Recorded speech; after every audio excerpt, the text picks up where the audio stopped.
This program is brought to you in part by SalCal Real Estate Connections. Yes, good evening from Racing Action Today. We're here today with guest Matt, SK, modified driver and car builder, Matt Gallo. And let me tell you, I'm very honored and privileged to have you here today, Matt. You got a really storied history and been racing many years. I want to know one thing. How did this all start? Oh, my father. I mean, he raced, and I watched him race growing up when I was a little kid, and I just wanted to be like him and do what he did. So your dad was a racer to begin with? Yep. And so you wanted to become a racer like your dad. Now, but what did you start racing? Or, I mean, did you have go-karts, or what did you do? Yeah, when I was probably 5 years old or on, my dad would buy us go-karts, and he had a little go-kart, and he built up a little roll cage around it, and would send me out in the backyard and say, go learn how to drive, and don't hit anything. And how old were you? I had to have been, 5 or 6, 7, Okay. on, and it just started from there. It's when I just kind of learned how to, motor around the yard and up and down the driveway and keep it out of trouble. Yeah, was Mom good with this? She's never good with anything with wheels and speed. So, yeah. But I don't think she had a choice in the matter. Now, when it comes to actually to the race, did you do quarter midgets or anything like that? Yep. So probably about 2000, I think year 2000, my dad had bought me a quarter midget for Christmas, and that was my big present for the year. And after that, we ran quarter midgets for 3 or 4 seasons, not too long, but we did now, that. Was that at Silver City? Yep, it was at Silver City, Meriden, Connecticut. Great place to get your kids interested in racing. I mean, it was a lot of fun, and that was probably some of the best years I've ever had racing, and a lot of friends I met, and just a great time. So you did that for how many years? I think maybe 4 at most. I wasn't there for too long. Now, do you remember anyone who you raced with in that time period that went on to race? Yeah, I raced with Derek Ramstrom. He ran like the past late models, did really well with those, up and down the East Coast. I remember William Wall. He ran late models. Nathan Thompson. I was always friends with Ryan Priest. Yeah. He was always kind of in faster classes than I was, but I mean, I was was friends with him growing up. So this quarter midget, they have like a special spec motor and all that? It was just like the classes that I ran was a 120 and a 160 Honda motor, stock, just throw it in there, and they kept it simple. And you could get kind of out of crazy with the costs, buying motors from different motor builders like any other motorsport. But sure. We stayed in the little lower classes, and they had other built motors that we never really ran those because the classes were they weren't as big, so we stayed with the more popular divisions. Now, was Dave, your dad, was he the crew chief of this thing? Yeah, he was crew chief and moral support, and the one that told me when I was doing something wrong and made sure to try to correct it. On the way home, you got an earful, right? Yeah, yeah. I mean, he was always giving me his opinion on things, and growing up as a kid, it's where I got my start on what was right and wrong in racing, because he raced, and he Well, he had a good experience, right? Yeah, I mean, he raced for a long time, for 30 years. I mean, as a driver, he raced for years. Oh, wow. I didn't really realize that he had done that. Yeah, he raced for, I don't know exactly when he started, either, the early 70s or, when he was 20 years old. I mean, a little later than my start, but he raced all the way up until I, started in 2000. So wow. He was doing it for, 30 years. So tell me now, so you got quarter midget racing. You did that 2-3 years, right, or so. Yep. Then what happened? What happened after that? Then I think it was 13, and we just kind of left quarter midget racing and decided it was time to make the step up. We went to mini sprints at Whip City. And, Oh yeah, the wing cars. yeah, the dirt little mini sprints with a 250cc motorcycle motor, Yeah, and then oh, we yeah. went to a 600cc, the CC class, and I mean that was a lot. That was a great time too. That track was a lot of fun. Had its Oh yeah. had its characteristics, and it was yeah. it was a good stepping stone to get out of the quarter midgets. Now tell me, dirt racing, of course, is a little different than asphalt racing.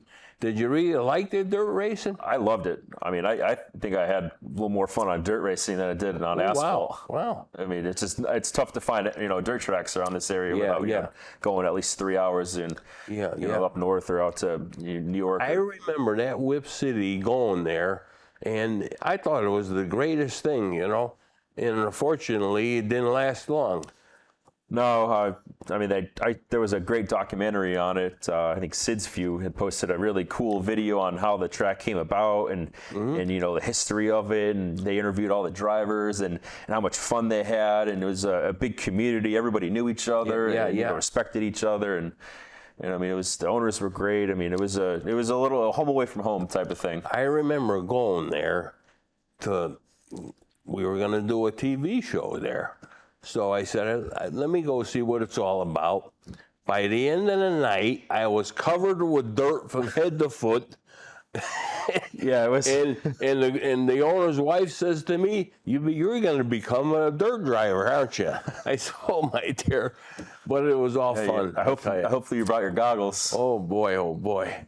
Yeah, I was just covered with dirt, But I'll tell you, the people were great. They all got along, and there's some good drivers come out of this thing. Let me tell you, right? Oh yeah, I mean I know I don't remember the names, but I know names familiar. I've gone on to race at Lebanon Valley in the dirt modifieds, and I mean. I know David Gravel raced at Whip City, and now he's a big World of Outlaws driver. So yeah, and he's another one I raced with growing up in quarter midgets too. You just never know. You know? I mean you got to start somewhere, and humble see beginnings. where it leads. That's it. So you raced there. I don't know how long. How long did you race there? Whip City, I think it was 3 years, I believe. From like 13 to I think when I was 15, we kind of moved away from it and kind of transitioned into trying to get my foot in the door with the modifieds. So you started thinking about modifieds at 15? Yeah, I mean, it was all my dad. He was, he bought one and was, taking, trips. He said, get in the car, the truck, and, he'd bring me out to somewhere I didn't know where we were going. And next thing you know, there's a modified sitting there. And you're kidding. I was like, oh, what are we here for, Dad? And he's like, oh, I'm going to buy you a modified. I mean, it took us a couple of times before we found the right one that we wanted to buy. But now, in that time frame, which I'm not sure what it was, I mean, were they like they are today, or was that the old coupes with the 57 Chevy chassis?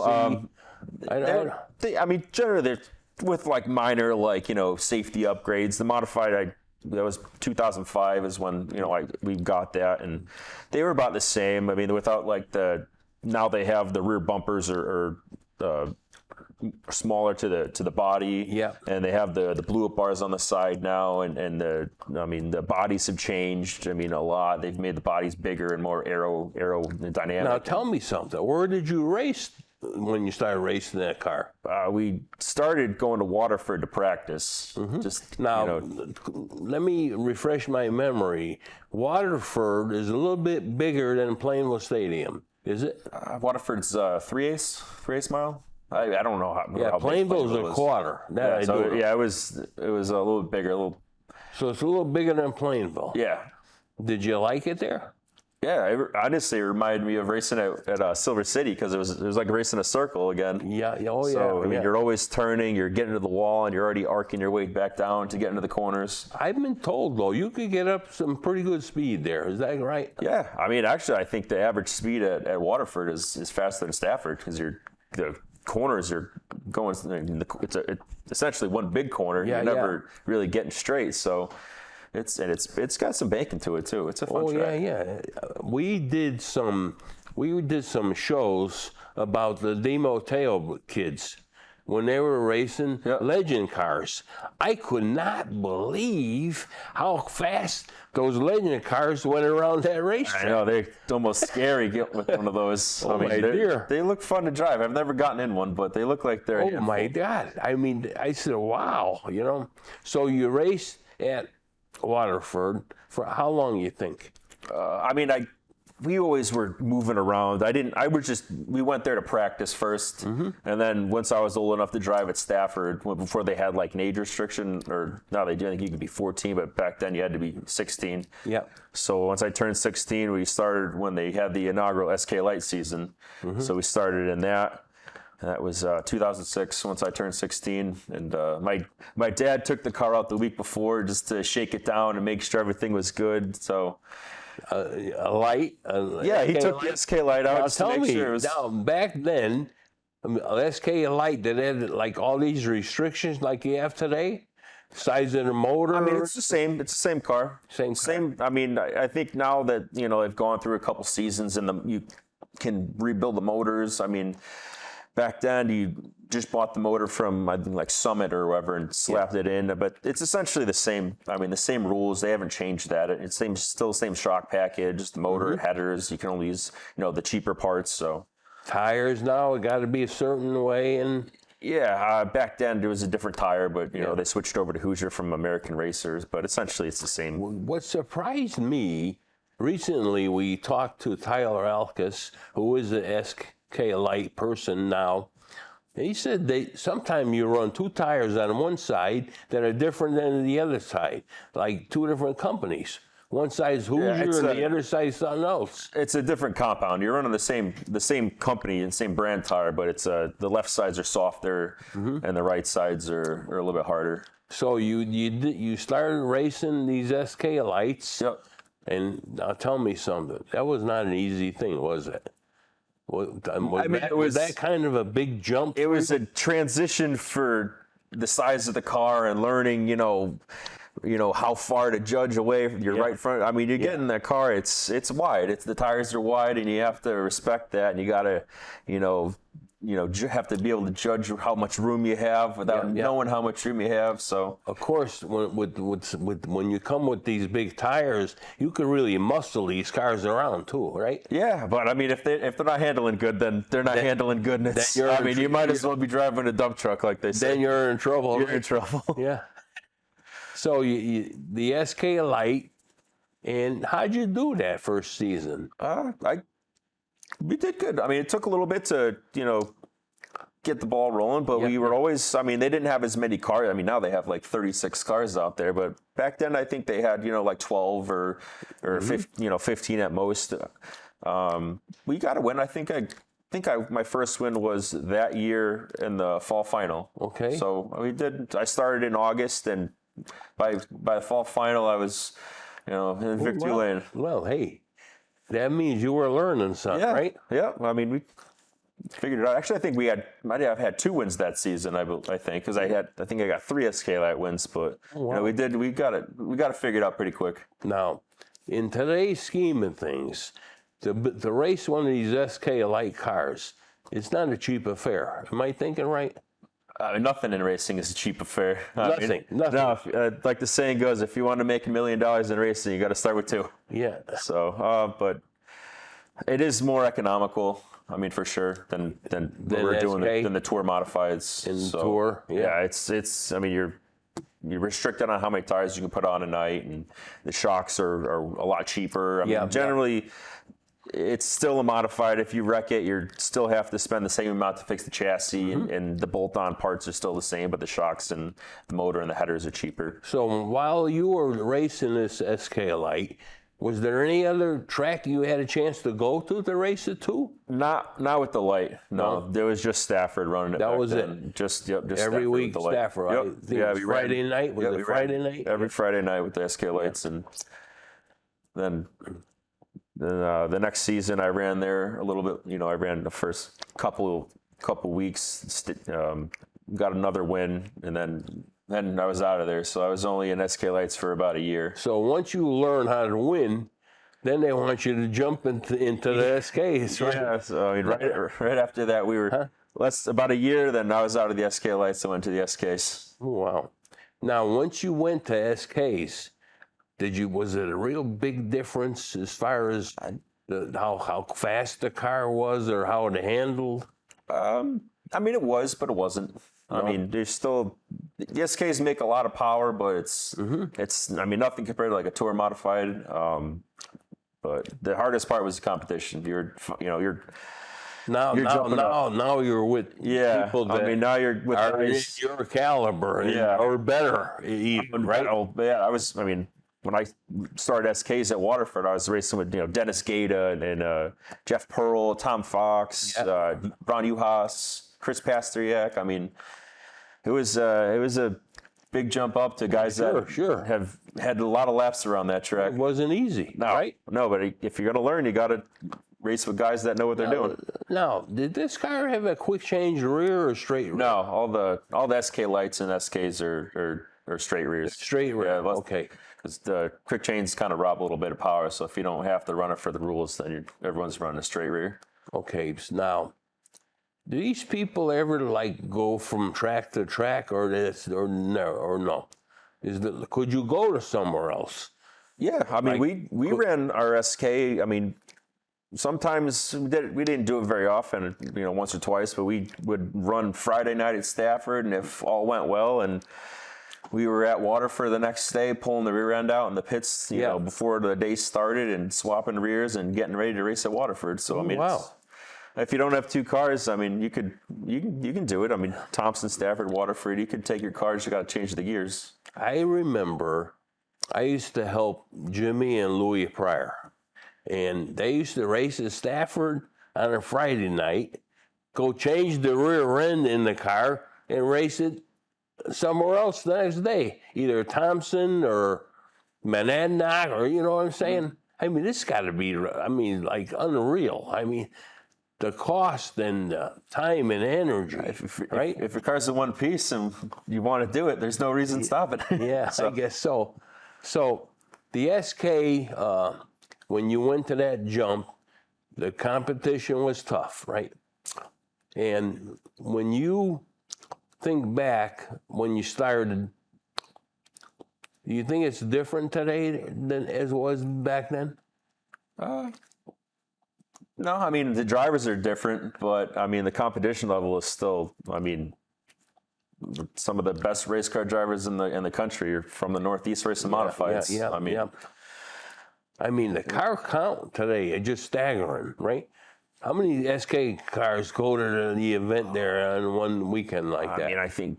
I mean, when I was racing at Waterford, they'd get like 25. I think Stafford's getting probably about that, 25, cars average for SKs. And I know the SK Light class has gotten crazy with how many cars they're getting. Now, the thing that really blows my mind, Matt, is the payouts have got worse instead of better. Yeah, I mean, they might have gotten a little bit better, but it's tough. I mean, how do you do this? Work hard. You got to work hard. You got to have a good job or good sponsors. And you got to have a patriarch behind you, right? You got to have a lot of people behind you. I mean, it's like a family affair. Yeah, I mean, we've got a lot of crew members that are like family, and they help us out, and I mean, help us financially and just support wise, and they've become like Now, good friends. Do you have some regular sponsors? Yeah, we do. Yeah, we have this. Personal Energy in New Britain, Connecticut. My buddy Jaron, he helps me out. He helps jack up the car and do the pit stops. My buddy Jim is CrossFit equipment. He fixes CrossFit equipment. Gallo Auto, of course, my business in New Britain. Drain Doctor in Berlin, Connecticut. So we got. So you got some help. We've got some help, yeah. Yeah. So people that are family friends. But in reality, it's like you're always looking for more, right?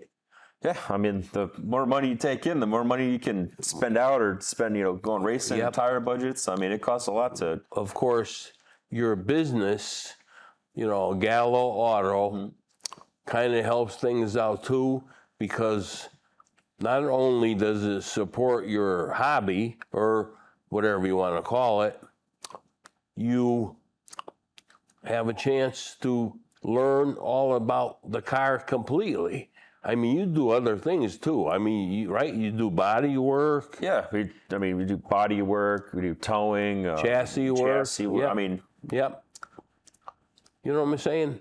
So you're in the right business, number one. Yeah, I know my way around a car. Yeah. So. And of course, Dad has always been behind you, right? Mm-hmm. Actually, the whole family, I'm sure. Yeah, I mean, more my dad. My sister would go to the races. My mother's terrified of it, so she kind of would stay away. Oh, but she don't want to watch.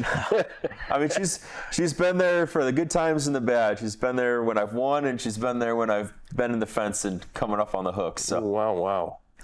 I mean, that's a bad feeling, isn't it, when you're sitting on that fence? I'll tell you. Yeah, I guess the worst part is when you see it coming and you can't do anything about it. Can't do nothing about it, and you're just kind of along for the ride and helpless. You're on for a ride, and that's it.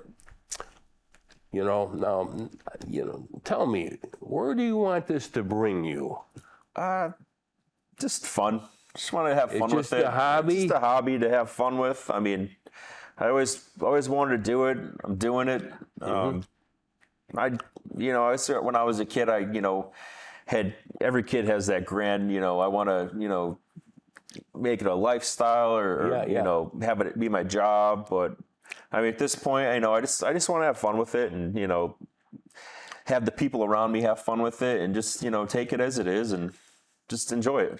Well, you're certainly capable of really fixing this car no matter what happens. Yes. Right? Yep. I mean, we've had a lot of wrecks. I mean, if you're doing this, you're unfortunately it's part of racing. So we've had. Now, you've come to the point where you could actually change the front or rear clip yourself. Yep. Is that correct? Yep. We had a bad wreck with one of our old cars, so we decided to buy a new one, and it was straight from the chassis builder, so we decided to build our own jig at the shop. And I mean, that's the time to do it. The car, the car's straight, so we made all the fixtures on a flat table and set everything up. Got all the points for the suspension and geometry on where things need to be, so it's straight. And we clip our own cars now. And now, originally, what was the chassis originally?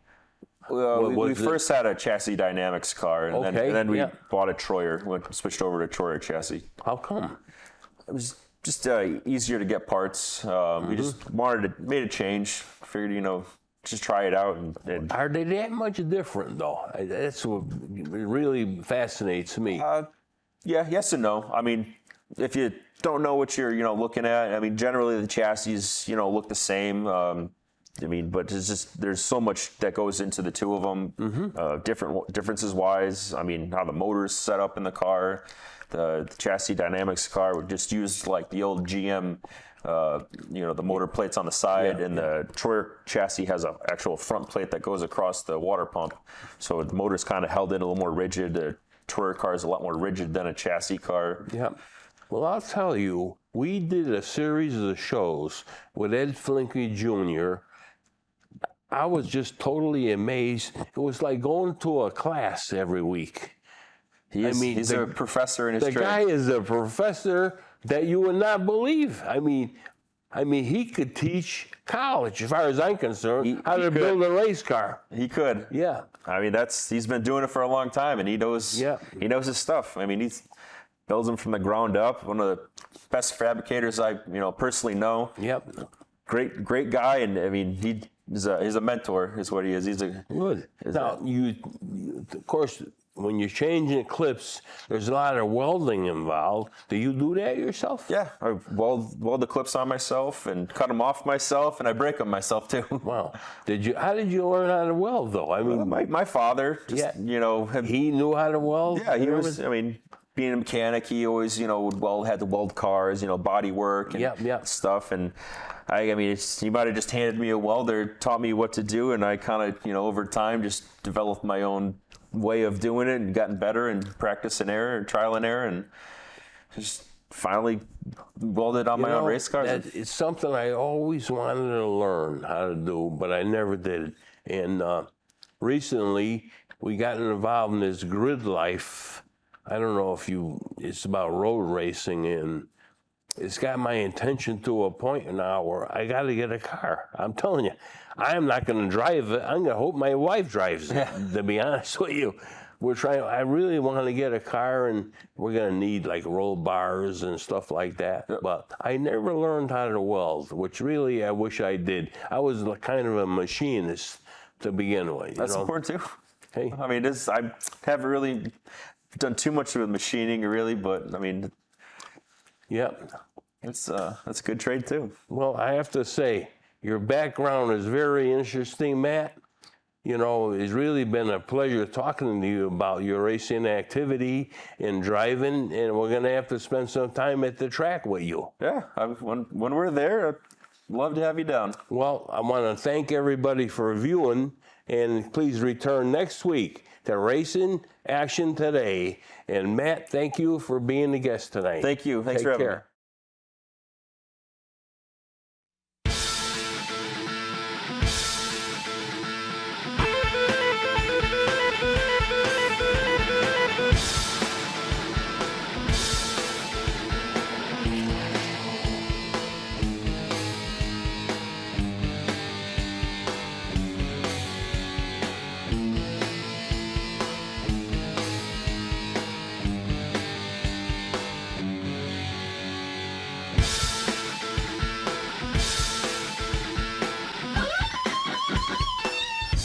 This program is brought to you in part by Just Results Weight Loss Center in Berlin, Connecticut.